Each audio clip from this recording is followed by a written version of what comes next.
It turns out that I ended up being a poster child for 1540 Connection, and I had no idea. They actually reached out to me when somebody, I guess, heard my story. And I think probably some people in this room, have you heard my story? Raise your hand if you have heard me speak before. Okay, so there are a few. Forgive me if I'm repeating myself, but it looks like a lot haven't. I am really and truly sort of who the demographic is. I'm not between 15 and 40 any longer, but I do appreciate Jim referring to me as a young lady. 63 and going strong. And my cancers are way in my past, and there were 3 of them, and it doesn't run in my family, and I was misdiagnosed every single time. And the fact that I'm standing here tonight has a lot to do with this guy over here who will deny all of it, Dr. Peter Deckers, who is my original doctor and has seen me through every physical trial and tribulation.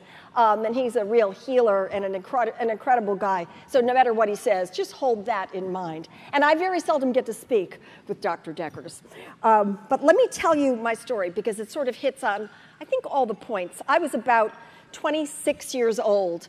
And I was planning my double wedding. I was going to get married with my brother and my sister-in-law at a double wedding. And I was sitting down watching television about a week before this wedding. And I'm watching the Phil Donahue show. Do you all remember Phil Donahue? Okay. Oh, good. This is my crowd. You remember him.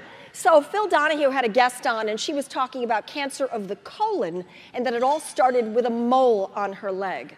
And I looked down, and there is a mole on my leg, which is brand new, and it was brand new in the last year. And I completely ignored it, didn't think anything about it.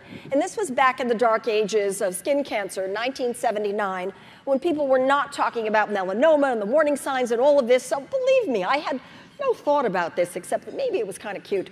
So we left it there. But as soon as I saw that a bell went off, and you know you have to pay attention to those things because you are the first line of defense for fighting your own cancer. So pay attention to anything that just pops out. I go to a dermatologist. He looks at it, says it's nothing. I insist that he do a biopsy. He said, well, you'll get the results in 10 days. And I said, no, I need it right away. I'm getting married. I was always a little bit pushy about these things. And he said, well, you'll have to take it to the lab yourself. And I said, no problem. I carried it over to the lab. They took a look at it, and 2 days later, they called me semi-hysterical, saying, Ms. Kulhawik, you're going to have to check yourself into a hospital. I said, what are you talking about? 99% sure you have malignant melanoma. And he didn't use the word cancer. He used the word malignant. I said, wait, is this some kind of cancer? He said, yes, 99% sure malignant melanoma. And he's going on. I said, well, I'm getting married. He said, no, you're not getting married. I said, well, I have no insurance. He said, well, that's too bad because it's going to be expensive. I said, well, is this going to be painful? And he said, oh, yes, we're going to do skin grafts and brain scans. And I'm thinking, oh, my gosh. And I said, well, but I have to get, he said, no, you're canceling everything and going into the hospital. So that night, I'm driving home. We're preparing to cancel the wedding, but the other bride happened to be the chief radiation therapist at University Hospital. How lucky is this?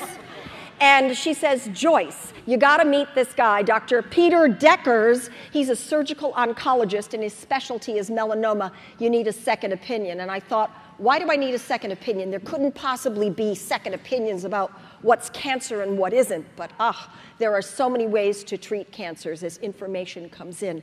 Turns out this guy was literally on the cutting edge. And when I say cutting, that's exactly what he did to me.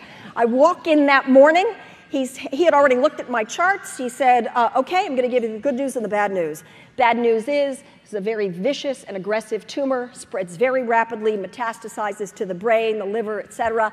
The good news is, I think we may have caught this in time. Whatever we do, we're going to have to consider saving your life first, and that thing has got to come off right now.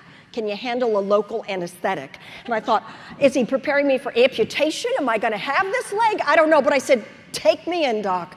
He took me in, they put up a sheet, he shot me up with Novocaine, took 17 stitches worth of stuff out. I said, can I get married? He said, absolutely, I'm stapling you up, and take this staple remover with you on your honeymoon. Because and I did, and I limped down the aisle, and my husband used that thing to remove those stitches in our honeymoon suite in Barcelona. And boy, was it romantic.